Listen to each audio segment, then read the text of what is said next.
다음 글의 제목으로 가장 적절한 것은 비유적으로 나타낸 제목을 찾으셔야 합니다. 굉장히 제목은 직접적이지 않아요. 그 지문을 빗대어서 비슷해. 내용은 같은데 빗대서 표현합니다. 제목 이용을 어렵게 내죠. 굉장히 잘 짠 전략이었대요. 이게 난이도가 높아진 게 2021부터면 기출이 많게 써졌겠어요. 그러다 보니까 당연히 2014년도부터 반복해서 6구 수능을 보다 보면 쉬운 유형부터 대비를 하게 되죠. 그러다 보니까 그거에 대해서 경계하라는 거야. 그거에 대해서 자만하지 말라. 중심 내용은 찾았는데 제목을 못 찾는 거야.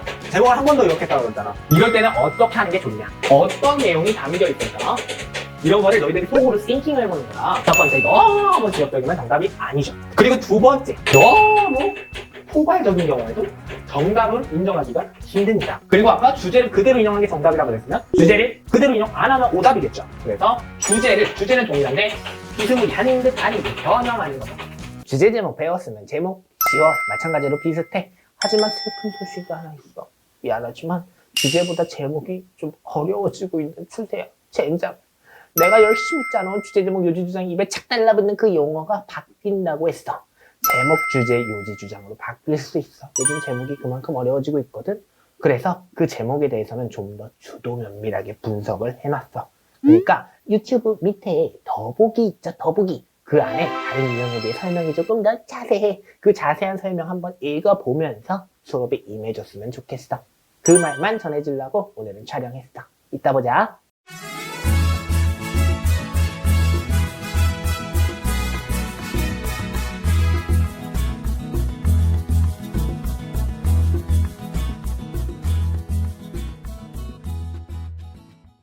헤이 모두들 안녕. 내가 누군지 아니?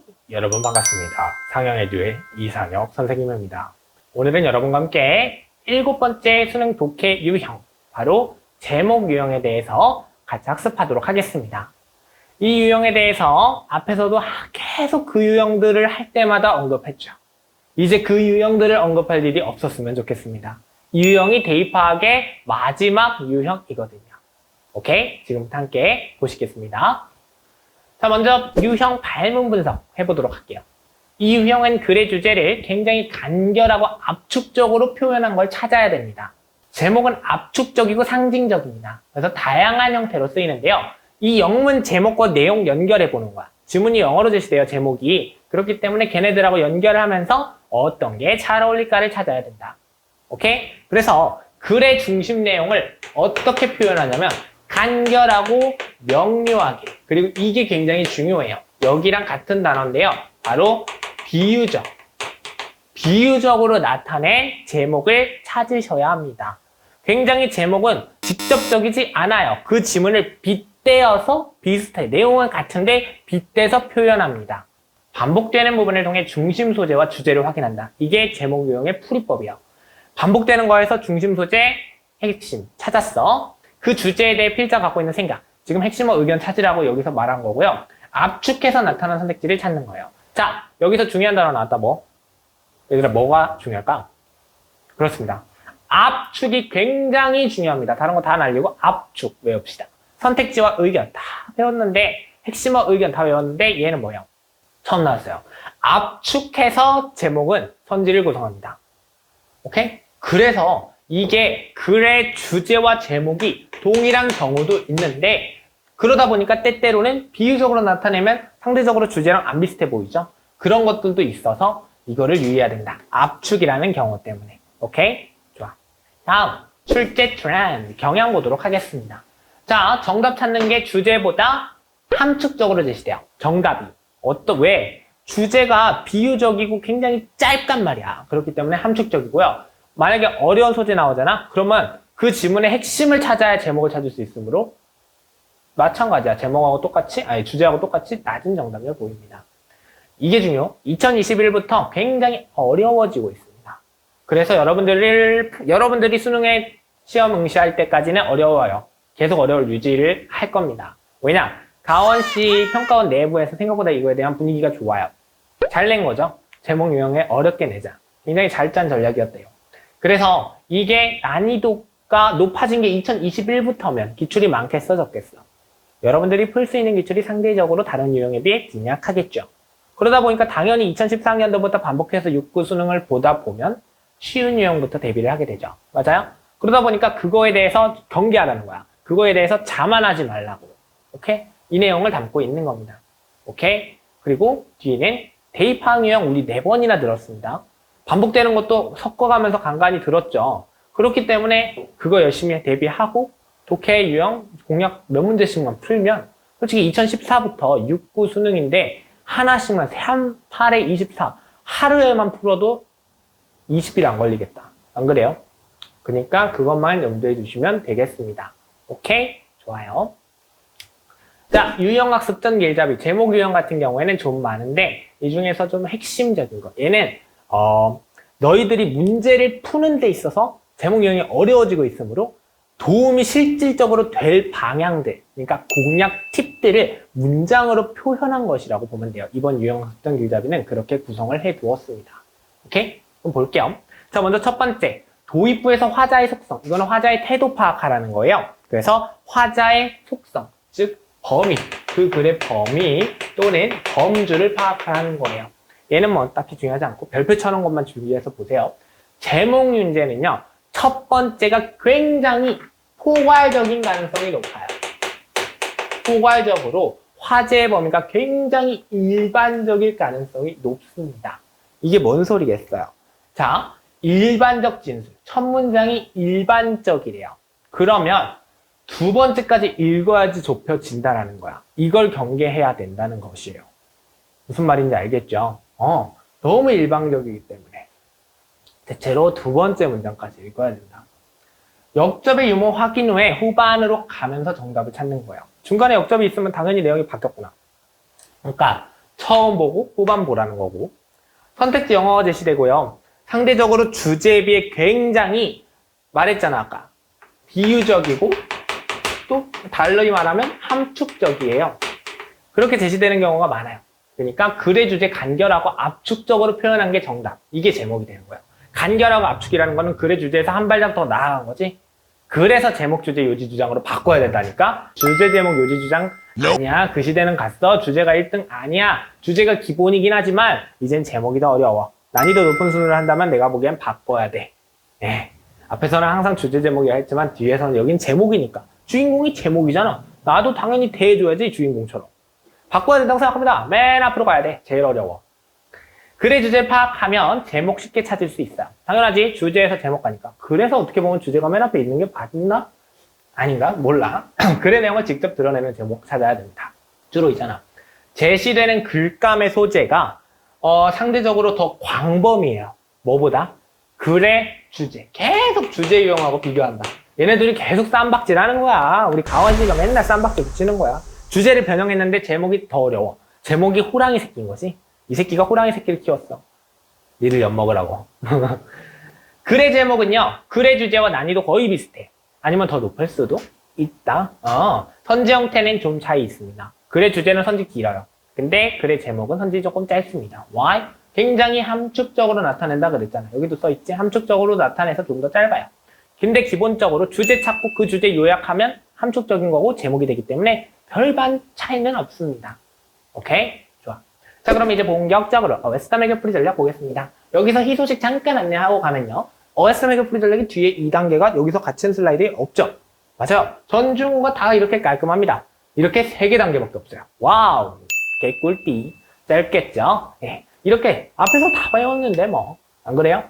전달해줄 내용이 그렇게 많지 않으니까. 대입하항 유형만 풀면 되는데. 그죠? 딱 너희들한테 필요한 만큼 알려주는 거야. 여러분, 쉬운 유형을 내가 어렵게 알려준다고 필요 없는 내용 알려준다고 생각하면 안 돼. 굉장히 필요한 내용만 알려주고 있다니까 내가 지금. 알았죠? 네, 좋습니다.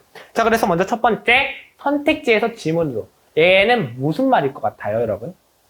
선택지 먼저 봐라. 이거겠죠? 근데 왜 선택지 먼저 봐야 돼요? 선택지 영어로 제시되는데 여기서 얻을 수 있는 힌트가 있어요. 힌트보다는 여러분들에게 도움말이 될 수 있습니다. 주로 있잖아. 이게 제목 유형이 틀린 학생들이 딱 2가지 유형인데 그 중에 하나만 설명하면 중심 내용을 찾았어. 중심 내용은 찾았는데 제목을 못 찾는 거야. 제목을 한 번 더 요약했다 그랬잖아. 얘를 못 찾는 거야. 이런 경우들이 있더라고. 이럴 때는 어떻게 하는 게 좋냐? 이게 아니더라도 어떻게 하는 게 좋냐면 그 선택지를 보죠. 그리고 그 선택지 내용이 어떤 내용이 담겨 있을까? 이런 거를 너희들이 속으로 싱킹을 해보는 거야. 어떤 내용이 담겨 있을까? 굉장히 능동적으로 쉬운 문제를 푸는 방식이에요.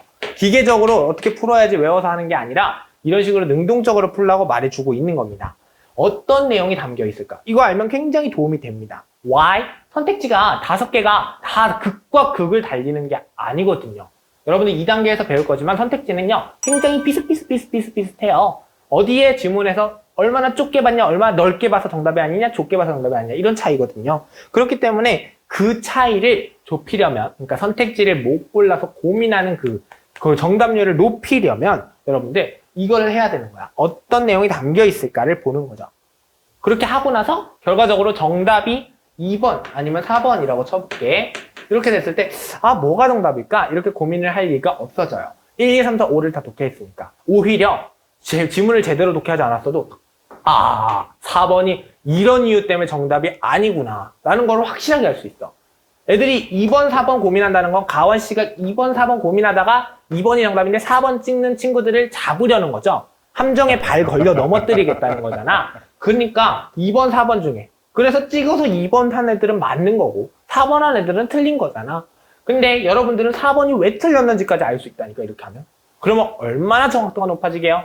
이거 한다고 시간이 얼마나 걸리겠어? 어차피 선택지 독해할 건데 처음에 한번 하고 보면 얼마나 좋아.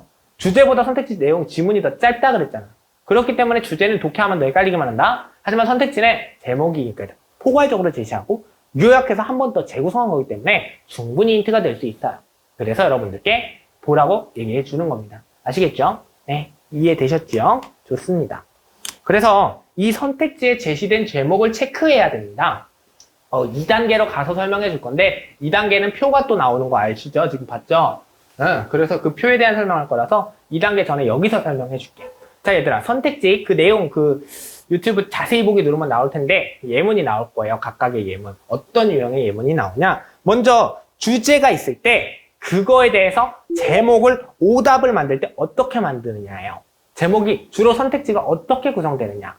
이걸 보는 겁니다. 그래서 너희들한테 제시된 게 먼저 주제문이 하나 나왔죠.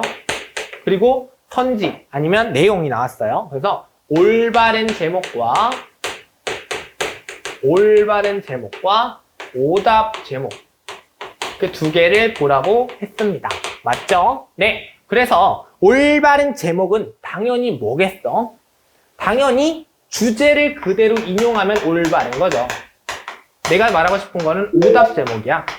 오답 제목은 여러 케이스가 있어요. 그래서 알려주고자 하는 거예요. 먼저 첫 번째, 그 지문이 이만큼인데 여기서 땡! 이만큼만 가지고 제목을 구성한 거야.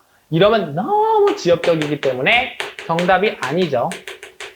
첫 번째, 너무 지엽적이면 정답이 아니죠. 그리고 두 번째, 반대. 이번에는 너무 이거를 다 담고 있어. 그러니까 별로 안 중요한 내용, 부가적인, 구체적인 내용까지 다 담고 있어. 그래서 너무 포괄적인 경우에도 정답을 인정하기가 힘듭니다. 그래서 이것들 각각 보시면 돼요. 그리고 아까 주제를 그대로 인용한 게 정답이라 그랬으면 주제를 그대로 인용 안 하면 오답이겠죠. 그래서 주제는 동일한데 비스무리한 듯 아닌 듯 변형하는 거죠. 네, 자세한 거 자세히 보기 누르시면 예문 나와요. 시간 관계상 그 예문을 써줄 수가 없어서 이렇게만 써준 겁니다. 이런 거 오답인 거예요. 벌써 선지 3개가 이런 식으로 구성되겠다 구성되죠? 당연히 너무 지엽적인 거 2개, 너무 포괄적인 거 2개 이런 식으로 나올 수도 있죠. 아무튼 이 3가지 중 하나예요. 여러분, 오케이? 얼마나 도움이 되겠어? 이거 중 하나다. 기억하십시다. 자, 그 다음 두 번째 이어서 보는 거예요. 여러분, 2005년하고 2015년 이후 각각 볼 때 어떻게 됐어? 첫 번째랑 끝 문장 읽으라 그랬는데 그 비율이 40%로 감소됐습니다. 약 10% 다운됐는데요. 이게 여러분들 뭐를 의미하느냐? 첫 문장 끝 문장 보지 말아야겠네? 이걸 의미하냐? 아닙니다. 첫 문장 끝 문장을 봐야 됨을 의미합니다. 자, 여러분들이 아시다시피 내가 계속 반복했지만 여기선 좀 더 자세히 해줄게. 도입부라고 말만 했지만 이번엔 도입이 뭐가 있는지 한번 적어줘 볼게. 자, 얘들아, 도입에는 뭐가 있어? 주의 환기시키는 거, 주의 끌기 이런 거 있고, 그 다음에 뭔가에 대해서 소재를 제시하는 거, 그 지문에 나올 소재 제시. 앞이니까 이런 거 제시해 줘야겠죠. 그리고 또 뭐가 있겠어? 많은 사람들이라 그래서 즉 통령 이런 것들을 제시할 수 있죠. 이 도입부가 나왔을 때 이게 두괄식이 아닌 거예요. 이게 중괄식이야. 여기에 핵심이 있는 거죠. 중간에. 오케이? 이렇게 돼 있을 때. 그러면 이 중간에 있어도 앞에서 뭘 찾을 수 있어? 소재 찾을 수 있지. 맞아요? 도입부에서 소재 찾을 수 있어요. 여기서 그래서 소재 찾는다. 첫 번째 소재를 find 한다. 그러면 두 번째 끝부분에서 마무리 부분인데 미괄식이 아니더라도 말했다시피 중간에서 언급한 거를 한 번 더 언급해 줄 수도 있다 그랬죠. 그래서 얘가 어떻게 보면 또 어떤 내용이야? 끝문장에서 설명할 수도 있고 한 번 더 설명. 그러니까 이거를 다시 역설하면, 그러니까 다른 의미로 말하면 요약할 수도 있는 거죠. 맞아요? 이거에 대해서 주의해야 된다. 얘가 또 도움이 되는 거지. 중간 내용보다 이거 보는 게 여기가 도움이 되는 내용이에요. Why? 일단 여기서 또 지역적인 내용이 플러스 되겠죠. 주제문도 나오겠죠. 이게 지문이 중간이 한 문장이에요. 우리 영어 지문이 3줄 아니죠? 6, 7줄 되죠? 중간이 가장 많은데 중간에서 한 줄이 주제문이면 나머지 다 구체적인 내용 아니야? 괜히 그 구체적인 것 때문에 뭐가 될 수 있어? 우리가 앞에서 언급했던 지역적인 거를 정답으로 고를 수 있는 거야. 그걸 경계해야 되는데 거기에 그대로 묶이는 거야. 그래서 이렇게 하시면 안 돼요. 오케이? 그래서 그거를 3단계에서 조금 더 자세히 설명해 줄게요. 여러분, 자, 우리가 지문에서 앞하고 뒤만 읽고 지금 선지 읽으러 온 거 맞아요? 맞죠? 앞하고 뒤만 읽었어. 그러면 이게 주의해야 될 게 이거지. 문장이 아주 짧아서 별다른 내용이 없는 경우 있을 수 있죠. 첫 문장하고 끝 문장이 너무 짧아서. 이런 경우도 있고 다른 문장하고 짝지어진 문장일 때도 있죠. 그러면 뭐 지시어 이런 것들로 연결해서 봐야 된다. 이거 기본 중에 기본. 그리고 끝에서도 연결해서 봐야 된다. 기본 중에 기본. 끝 문장하고 첫 문장에 연결고리가 있거나 하면은 다음 문장 봐야 됩니다. 이거 내가 앞에서 말해서 말 안 하려고 했는데 갑자기 생각나서 말을 해줍니다. 여러분 기억하십시다. 오케이. 자, 그러면 이제 선지를 읽자. 읽었죠? 그리고 정답 찾아. 선지 한 번 더 읽는 거야. 이때는 빨리 읽겠지. 앞에서 한 번 읽었으니까. 근데 여러분, 우리가 첫 끝을 읽었을 때 장점이 뭔지 알아요? 이거는 내가 앞에 말한 거를 구체화해주기 위해서 너희들한테 이걸 정당화해주려고 알려주는 거예요. 여러분들이 중심 내용을 파악하는 게 더 수월합니다. 그리고 지엽적인 거를 고르지 않을 확률을 높여줍니다. 지엽적인 거 선택률을 낮춰준다. 이게 굉장히 어떻게 보면 단순한데 도움이 됩니다. 그리고 본문을 많이 읽을수록 그 안에 있는 vocabulary, 단어들 굉장히 많이 접하죠. 본문에 나온 단어에 낚일 수도 있습니다. 본문에 나온 단어가 선지에 나왔다는 이유로 그거를 알게 모르게 내가 단어가 나왔네? 하고 갖다 붙일 수 있다고. 정답으로 너희들이 암묵적으로 해버릴 수 있다고. 그거를 주의하라고. 그래서 나머지 부분을 읽지 말고 먼저 선지 읽고 정답 찾자, 그런 겁니다. 아시겠죠? 자, 여러분, 선지는 주로 어떤 형태로 진행되냐면 A는 B이다 라고 해요. 그래서 이런 식으로 구성이 되는데 당연히 본문의 단어가 언급되더라도 동일한 단어 고르지 않아야 된다처럼 이게 A는 B가 핵심 소재잖아요. 그렇게 했을 때 A에서 소재 성질이 나오지만 플러스 뒤에서 의견이 뭐 반대거나 이러면 정답이라고 볼 수 없는 거예요. 오케이, 좋습니다. 그래서 글의 전체적인 내용을 포괄하는 선택지를 여러분들은 골라주셔야 됩니다. 오케이? 기억하셔야 됩니다. 꼭 기억해 주세요. 전체를 포괄해야 됩니다. 나머지는 동일. 인과 선호의 관계 고려해야 되는 케이스, 그리고 일부 내용으로 정답될 수 없다, 뭐 이런 것들 나와 있는 거고요. 그래서 이런 것들만 보시면 정답은 충분히 찾고도 남는다 라고 보시면 되겠습니다. 자, 그러면 우리가 이제 앞부분 이거 3단계밖에 안 돼서 굉장히 짧았죠. 우리가 이번에 볼 거는 특급 비책인데 얘 같은 경우에는 특급 비책 내용이 굉장히 빠빠빠빠빠 보다시피 많죠. 얘네들이 많아요. 네. 앞부분이 너무 짧아서 이런 내용을 전달해 주고자 여러분들께 그래서 담아놨습니다. 한번 볼까요? 특급비 책. 우리 이거 5개 딱 보면 뭔 느낌이 들어? 이게 또 내가 아까 저번에 수업했던 것처럼 뭔가의 전부겠구나. 볼 수 있겠죠? 얘는 제목 형태의 전부입니다. 그래서 지금부터 뭐 주제문이나 내용 이런 것들 대충 절대하고 그렇게 했을 때 제목이 어떻게 써지는지 영어로 써드리도록 하겠습니다. 오케이? 좋아. 자, 먼저 첫 번째입니다. 제목에 쓰인 의문사를 보고 핵심 내용 알 수 있습니다. 의문사가 쓰인 제목에서는 그러니까 who, 누가, 얘는 누구지, 누구, how는 어떻게, why, 어떻게 이런 것들을 알 수 있다. 이거죠. 그러니까 어떻게 라고 하면은 왜 why는 누구지만 how는 어떻게 어떻게 방법 이런 걸 나타낼 수 있다. 그래서 예문 여기다가 적어놔서 좀 볼게요. 자, 글의 내용이 버팔로 윙의 유래라는 내용이었어요. 글의 내용이 버팔로 윙의 유래였어요. 이렇게 됐을 때 의문사를 써서 어떻게 제목을 만들 수 있을까요, 여러분? 네. 이렇게 만들 수 있죠. 여기서 쓸 수 있는 건 없고 버팔로 윙의 유래니까 who를 쓸게요. 이거는 선지 제목이었습니다. 그러니까 정답이었습니다. 지문에 나온 적이 있어요. 수능 기출에 있는 겁니다. Who first made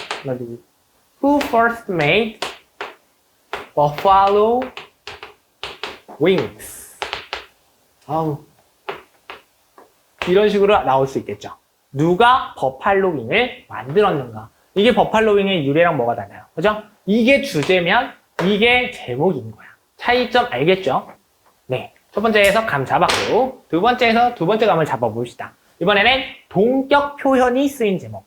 동격 뭔지 아시죠? 주로 콤마 앞뒤 보면 돼요. 그것들이 있으면 앞뒤 내용이 동일하구나 라고 알 수 있죠. 그래서 여러분 흔히 글감과 그에 대한 글쓴이의 태도, 글감과 그거에 대한 글쓴이의 태도로 구성되어 있습니다.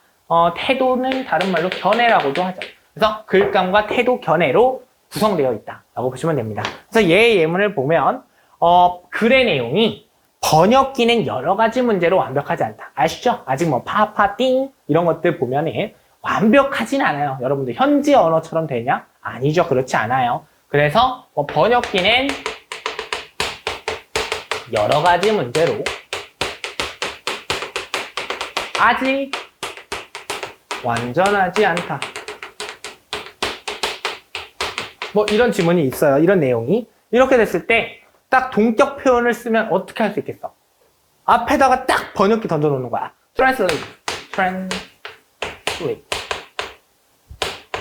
하고 콤마 땅 찍고 그리고 still imperfect device 이렇게 하면 번역기 여전히 불완전한이에요. 완벽한이 아니라 불완벽하니까 불완전한 기기. 번역기 여전히 불완전한 기기. 같은 말. 얘네들이 본격이죠. 이런 식으로 표현할 수도 있겠죠. 오케이? 좋아. 그 다음 세 번째로 넘어가겠습니다. 세 번째는 문장 형태의 제목이에요, 여러분. 문장 형태의 제목에는 주로 뭐가 담겨 있냐면 당연히 1차원적이겠죠. 문장 형태는 그냥 평범한 거잖아. 요지 담겨 있습니다. 그래서 얘도 지문을 써줄게요. 얘는 주로 그러니까 핵심 문장을 가지고 볼게요. 얘 같은 경우에는. 왜냐면 좀 그러니까 제목을, 이건 좀 단순해서 영어로 써주려고.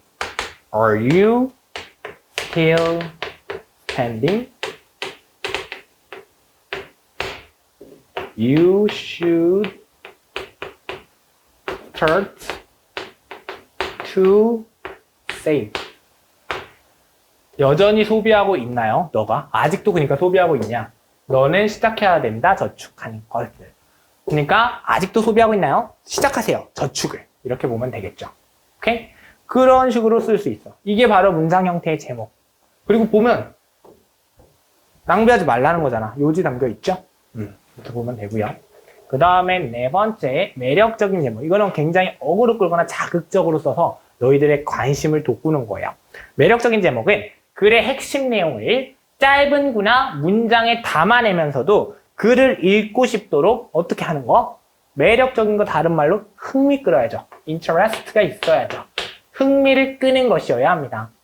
위에 제시된 몇몇 예에서 알 수 있듯이 제목은 다양한 방법으로 표현됩니다.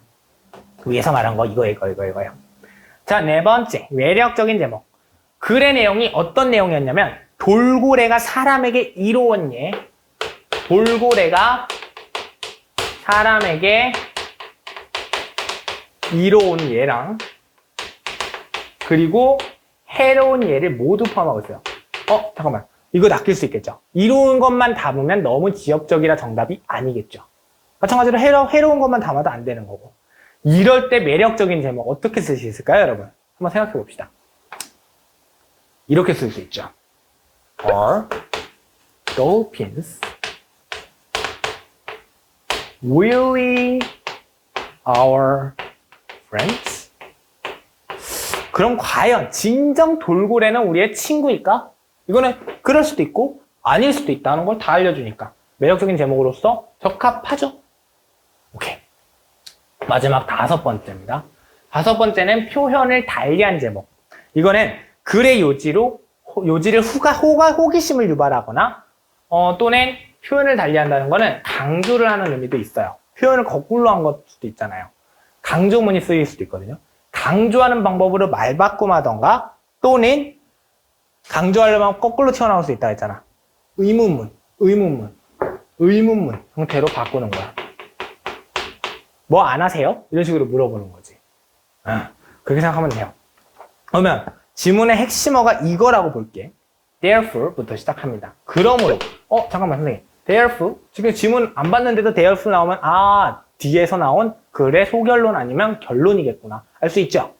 맞아. Therefore music should not be present where careful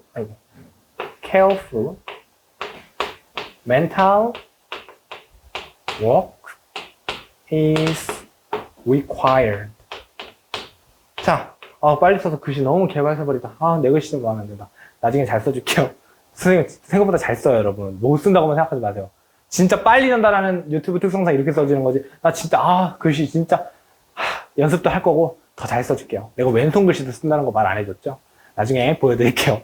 자, therefore, music should not be present where careful mental work is required라고 그랬죠. 이거는, 그러므로 음악은 어디야? 조심해라. 니의 mental work, 대가리. 그러니까 머리에 조심을 해야 된다는 거야. 음악보다는 뭐가? 이제 필요로 하는 거. 이건 돌려 말할 수 있죠. 물을 많이 마시라는 요지거든요. 그거를 직접적으로 말 안 하고 의문문으로 바꿔보는 거예요. 물을 어떻게 바꿀 수 있을 것 같아요, 여러분?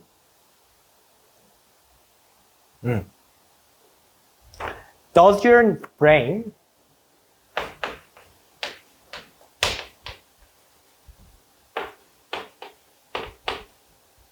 get enough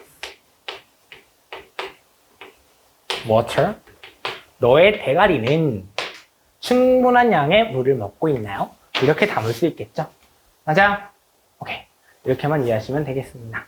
그래서 다음 시간에 도표. 쉬운 거니까 금방 빠르겠네. 오늘 수업 여기서 마치도록 하겠습니다. 수고하셨습니다. 안녕히 계세요, 여러분.